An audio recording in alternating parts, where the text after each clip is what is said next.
আসসালামু আলাইকুম। রিফাসমে আপনাদের সবাইকে স্বাগতম। তো আমি আপনাদেরকে আজ কিমা পুরি বানিয়ে দেখাবো। তো বিকালের নাস্তায় কিমা পুরিটা আসলে খুবই ভালো লাগে।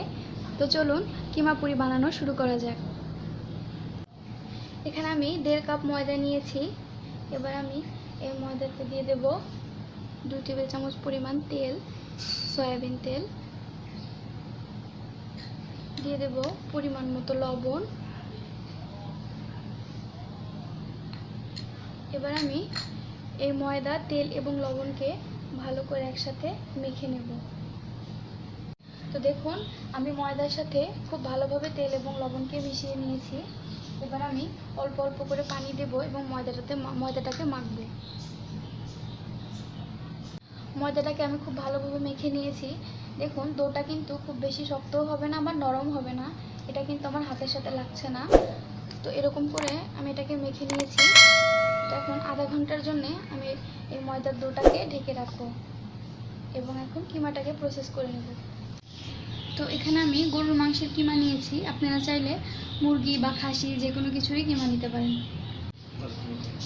তাই আমি এবার পরিমাণ মতো তেল দিয়ে দিচ্ছি। দিয়ে দিচ্ছি এক টুকরো তেজপাতা, একটা এলাচ, একটা দারচিনি এবং 2টো এলাচ। এবার আমি এই এলাচ, দারচিনি এবং তেজপাতাটাকে একটু ভাজবো।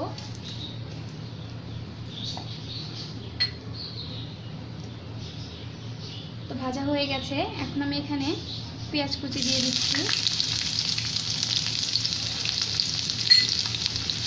পেঁয়াজটাকে আমি খুব বেশি ভাজবো না, একটু কালারটা চেঞ্জ হয়ে আসলে, পেঁয়াজের কালারটা যখন একটু স্বচ্ছ হয়ে আসবে তখন আমি মশলাগুলো দিয়ে দেব। তো এখন আমি দিয়ে দেব আদা রসুন বাটা দিচ্ছি, আদা বাটা, রসুন বাটা, এগুলো আমি পেঁয়াজের সাথে একটু ভাজবো।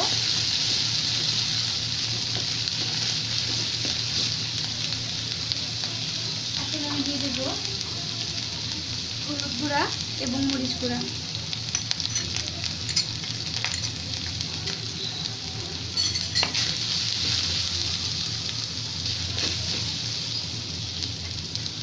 দিয়ে দেব ভাজা জিরার গুঁড়া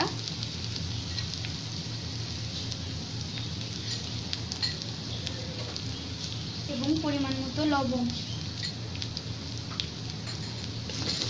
মশলাগুলোকে খুব ভালোভাবে মিশিয়ে নেব। মশলাগুলোকে খুব ভালোভাবে মিশিয়ে নিয়েছি, এখন আমি দিয়ে দেব মাংসের কিমা।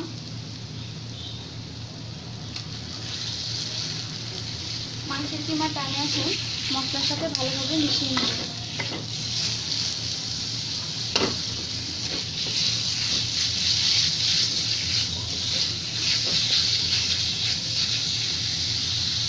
তো আমি মাংসের কিমাটাকে মশলার সাথে খুব ভালো করে মিশিয়ে নিয়েছি। এখন আমি এটাকে ঢেকে দেব। আমি এখানে কোনো পানি অ্যাড করব না, কারণ কিমা থেকে যে পানিটা বের হবে তাতেই কিমাটা সেদ্ধ হয়ে যাবে। কিমাটা থেকে বেশ খানিকটা পানি বের হয়েছে, তো এটা দিয়েই কিমাটা সেদ্ধ হয়ে যাবে। তো আমি আবার ঢেকে দেব, পানি শুকিয়ে যাওয়া পর্যন্ত আমি এটাকে ঢেকে রাখবো।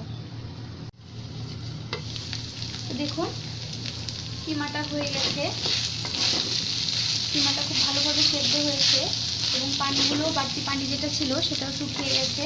আমি এখন এই কিমাগুলোকে একটা বাটিতে ঢেলে ঠান্ডা করে নেব। তো এখন আমি ময়দার খামিরটাকে আরেকটু মুথে নেব।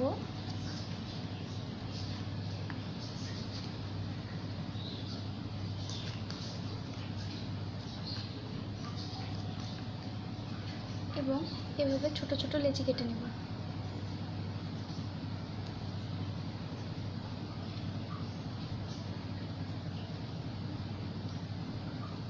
তো দেখুন আমি এভাবে ছোট ছোট করে লেচি কেটে নিয়েছি। এবার আমি পুরি বানানো শুরু করব। তো আমি এখানে এক টুকরো ময়দার খামির নিয়ে নিয়েছি, এটাকে এভাবে গোল করে নেব।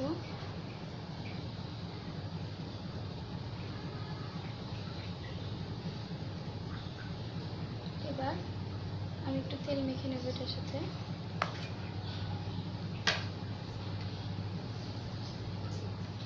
আমি বেলনটার সাথেও তেল মেখে নেব যাতে বেলতে সুবিধা হয়, এবং আমি এটা গোল করে রুটি বেলে নেব। তো দেখুন আমি এইভাবে বেলে নিয়েছি, খুব একটা বেশি পাতলা করিনি। এবার আমি এর মধ্যে পুর দিয়ে দেব, দিয়ে এই চারপাশ থেকে মুখটাকে খুব ভালোভাবে বন্ধ করে দেব।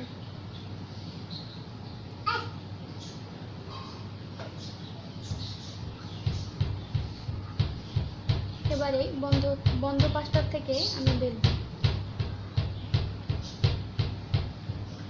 এবার আমি এই বন্ধ পাশটা বেলবো।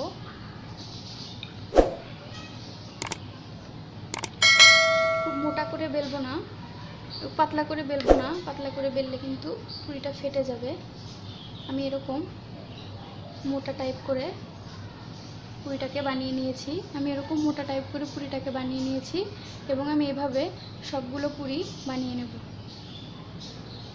তো আমি এখানে পুরিগুলো ভাজার জন্য তেল গরম করে নিয়েছি। তো আমি এখন পুরি দিয়ে দেব।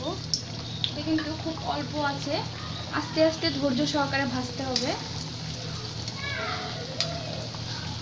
আমি একটা একটা করেই ভাজবো।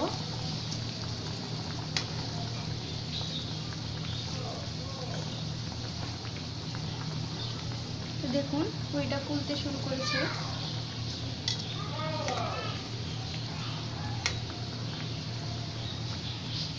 তো যখন তেলটা এইভাবে দিব, তেলটা এইভাবে দিলে পুরিটা ফুলতে সাহায্য করবে এই তেল। তখন আমি পুরিটাকে উল্টিয়ে দেব।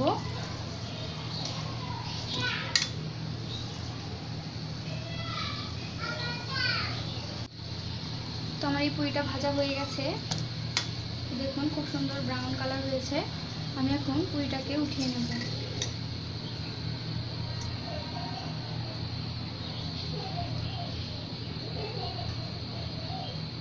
তো আমি এখন সবগুলো পুরিকে এইভাবে ভাজবো। তো আমি আরেকটা পুরি দিয়ে দিচ্ছি।